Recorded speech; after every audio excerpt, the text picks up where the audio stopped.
Welcome to Businessland. Jungkook বিড়বিড় করে বলে উঠল, পিচ্চি পাখি, আমার ঘুম না ভাঙা অবধি কোথাও যাইবা না। নো এক্সকিউজ, ওকে? তে কিছু বলতে গিয়েও থেমে গেল। সে তো জাঙ্কুককে নিচে খাওয়ার জন্য ডাকতে এসেছিল, আর এখন ফেঁসে গেল। জাঙ্কুক কিছুক্ষণের মাঝেই গভীর ঘুমে তলিয়ে গেল। তেও বিছানার সাথে হেলান দিয়ে বসে রইল, জাঙ্কুকের মুখের দিকে চোখ নিবদ্ধ। ইস, কি সুন্দর মায়াবী মুখটা! তের চোখ আটকে যায় জাঙ্কুকের ঠোঁটের দিকে। গোলাপি ঠোঁট কালচে হয়ে যাচ্ছে। তে বালিশের পাশ থেকে জাঙ্কুকের মোবাইলটা নিল, কিন্তু এ কি, ফোনের লক চেঞ্জ। তে অনেক চেষ্টা করেও খুলতে পারল না। তে ভ্রু কুঁচকে জাঙ্কুকের ঘুমন্ত মুখের দিকে তাকালো। তে ফোনটা পাশে রাখতে যেতেই ফোনের ওয়াল পেপারে চোখ আটকে গেল তের। জাঙ্কুক অরুকে কোলে নিয়ে ওর দিকে এক দৃষ্টিতে তাকিয়ে আছে। সেই মুহূর্তে ছবিটা তোলা হয়েছিল।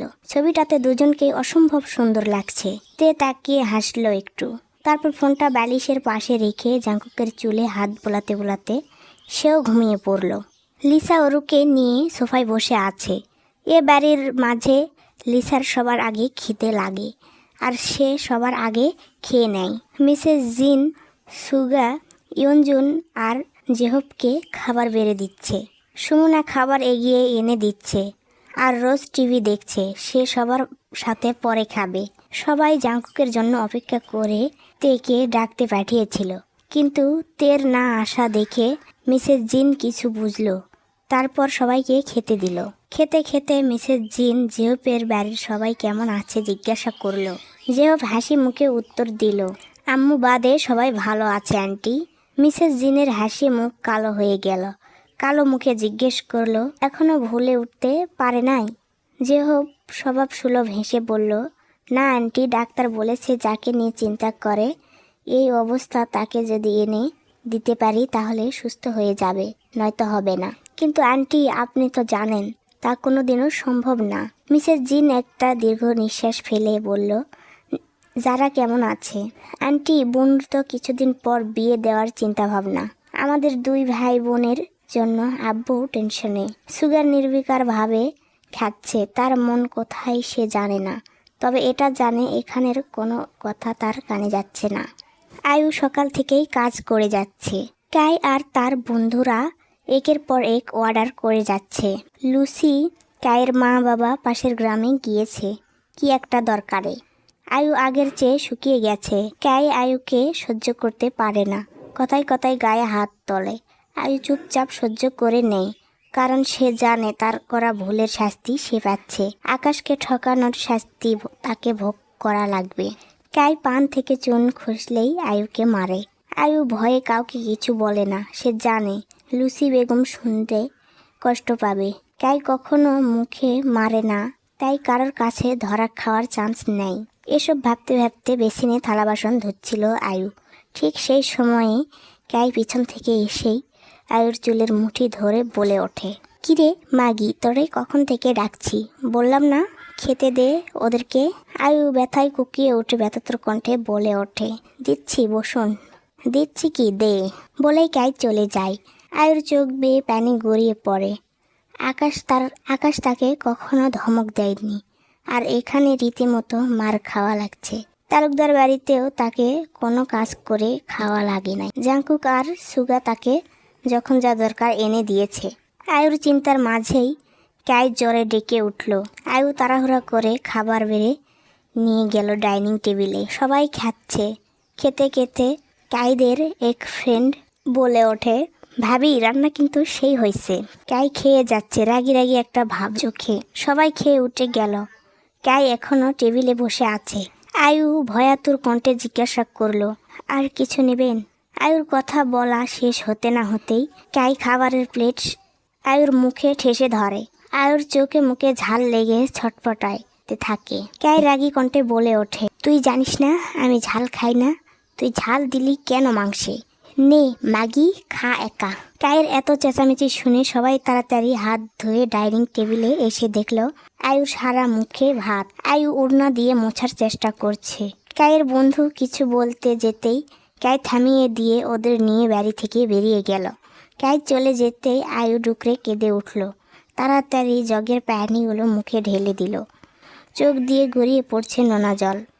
তালুকদার বাড়ির সবার খাওয়া শেষ, সবাই এসে বসেছে মাত্র।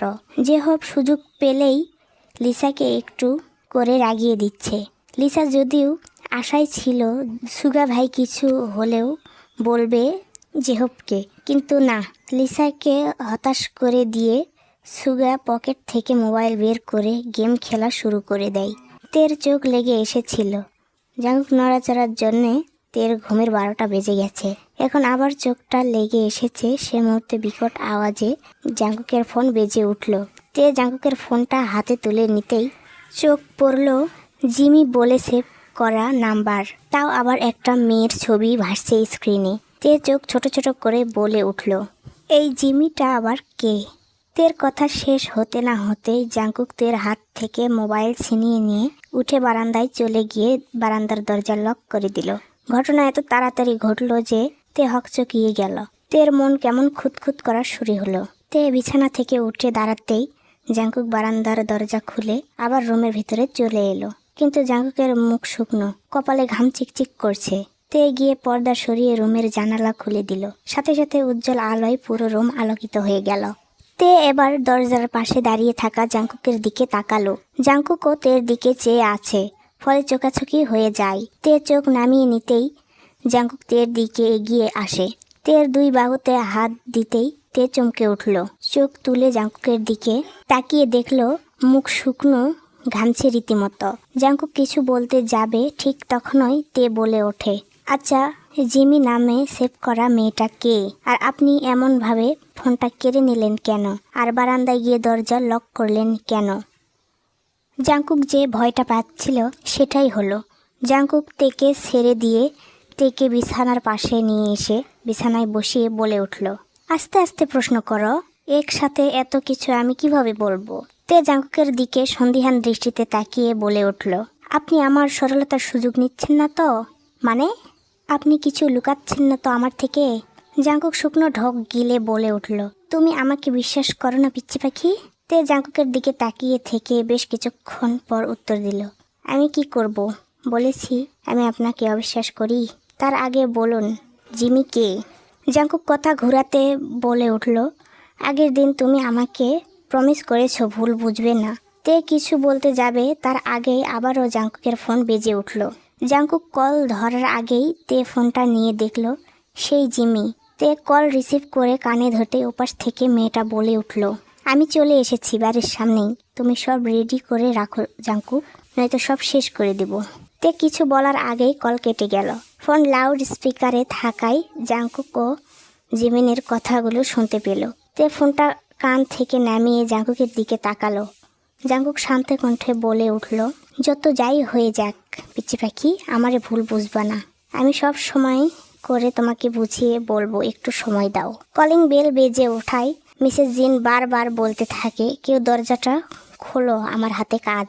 কারো যেতে না দেখে বারবার কলিং বেল বাজা দেখে সুগা গেম বন্ধ করে উঠে দাঁড়াতেই মোবাইলটা পকেটে পুরে দরজার দিকে এগিয়ে গিয়ে দরজা খুলে দিতেই ওপাশের মানুষটা সুগাকে ভূত দেখার মতো চমকে গিয়ে বলে ওঠে, সুগা তুমি এখানে? সুগা চকিতে বাইরের মানুষের দিকে তাকিয়ে চমকে গেল। সাথে সেও বলে উঠল, জিমিন তুমি এখানে? সুগার কণ্ঠ এত জোরে ছিল যে সোফায় বসে থাকা জেহবরা আটকে উঠল। সবাই দরজার সামনে এসে দাঁড়াতেই জিমিন মিসেস জিনকে দেখে তাড়াতাড়ি সালাম করলো পায়ে হাত দিয়ে। মিসেস জিন বেগম পা সরিয়ে নিলেন। জিমিনকে ঠান্ডা কণ্ঠে বললেন, থাক মা। জিমিন সোজা হয়ে দাঁড়াতেই জিন ভ্রু কুচকে জিমিনকে পরখ করলো পা থেকে মাথা অবধি। কালো 3 পিসে পরা, হাতে একটা ব্যাগ, ভালোই বড়। জেহব জিমিনকে চিনতে না পেরে সুগাকে বলল, কিরে দোস্ত কে? সুগা কিছু না বলেই চুপচাপ দাঁড়িয়ে আছে, যেন বাঘ হারিয়েছে সে। জাঙ্কুক থেকে কোনো মতে বুঝিয়ে তাড়াতাড়ি রুম থেকে বেরিয়ে সিঁড়ি দিয়ে নামছিল। জাঙ্কুক কোনো মতেই জিমিন এ বাড়িতে আসুক চায় না, তাই জাঙ্কুক তাড়াতাড়ি যাচ্ছিল যাতে রাস্তা থেকে জিমিনকে বোঝানো যায় এ বাড়িতে আসলে বড় কোনো ভুল বোঝাবুঝি সৃষ্টি হবে। জাঙ্কুক তা চায় না। জাংকুকের পিছু পিছু তেও রুম থেকে বেরিয়েছে। তের মন খচখচ করছে, মন কু ডাকছে তার, বাম চোখ অসম্ভব লাফাচ্ছে। তে রুম থেকে বেরিয়ে করিডোরে এসে দাঁড়ালো, মাথায় ওড়না ঠিক করতে লাগলো। জাংকুক নিচে এসে দাঁড়াতেই জিমিন দরজার কাছ থেকে সবাইকে সরিয়ে ছুটে এসে জাংকুককে জড়িয়ে ধরলো। জাংকুক স্তব্ধ, নির্বিকারভাবে দাঁড়িয়ে আছে। জিমিন জোরে কেঁদে উঠে বলে, আমাদের মেয়ে কই জাংকুক, আমাদের মেয়েটা কই? জাংকুকের কথাটা কোনো ঘরে পৌঁছাতেই তের দুনিয়া থমকে গেল। সে সিঁড়ি দিয়ে নামছিল, হঠাৎ ফোনের সেই মেয়েটাকে ছুটে এসে জাংকুককে জড়িয়ে ধরতে দেখে চমকে গেছিল। এখন পুরোপুরি থমকে গেছে। জিমিনের বলা কথা শুনতেই দরজার কাছ থেকে সবাই সিঁড়ির কাছে চলে এলো। সোফায় বসে থাকা রোজ, সুমনা আর লিসা জিমিন আর জাংকুকের দিকে তাকালো। জিন এসে জিমিনকে টেনে জাংকুকের থেকে ছাড়িয়ে নিয়ে বলে ওঠে, তোমার মেয়ে মানে? আর এসব কি? এটা ভদ্র মানুষের বাড়ি। কথাগুলো রেগেই বলে। জিমিন জিনের দিকে তাকিয়ে বলে ওঠে, আম্মা আমাকে চিনলেন না, আমি আপনার জিমি। জিন চমকালো, জিমিন তো মারা গেছে, তবে এ আবার কে? জিন জাংকুকের দিকে তাকাতেই জাংকুক শান্ত কণ্ঠে বলে উঠল, তোমার এখানে আসা উচিত হয়নি জিমিন। আমার মেয়েকে দিয়ে দাও জাংকুক। কিসের মেয়ে?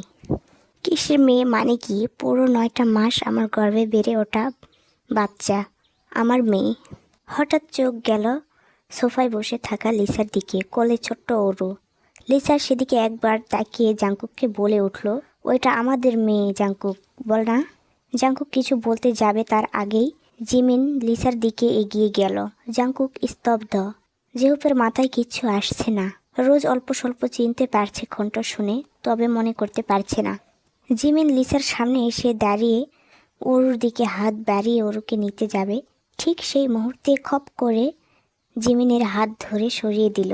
যেহেতু জিমিন উত্তেজনায় ছিল, সেহেতু হাতের তখন শক্তি ছিল না। তে যখন সিঁড়ি দিয়ে দেখেছে জিমিনের চোখ ওরুর দিকে, তখনই তের বুকের ভিতর মোচড় দিয়ে ওঠে। তে এক মুহূর্ত দেরি না করে ছুটে আসে সোফার পাশে। জিমিন তের দিকে রাগী দৃষ্টিতে তাকাতেই তে লিসার কোল থেকে ওরুকে তুলে নেয়। বাচ্চাটাকে কোলে নিতে দেখে জিমিন রাগী চোখে তের দিকে হাত বাড়াতেই তে শাসানোর সুরে বলে ওঠে, ওরু আমার মেয়ে, খবরদার ওর গায়ে হাত দিবেন না। কে আপনি? বাইরে থেকে এসে আমার মেয়ে করছেন। তের কথা শুনে জিমিনের কাছে কিছু অপমানিত মনে হয়, ফলে জিমিন রেগে বলে ওঠে, এই মেয়ে, কে তুই? ও আমার স্ত্রী, জিয়ন জাংকুক তালুকদার। এটাই ওর পরিচয়, এ বাড়ির মেজ বউ সে। জিমিনের পিছন থেকে বলে ওঠে জাংকুক। সবাই জাংকুকের দিকে তাকায়।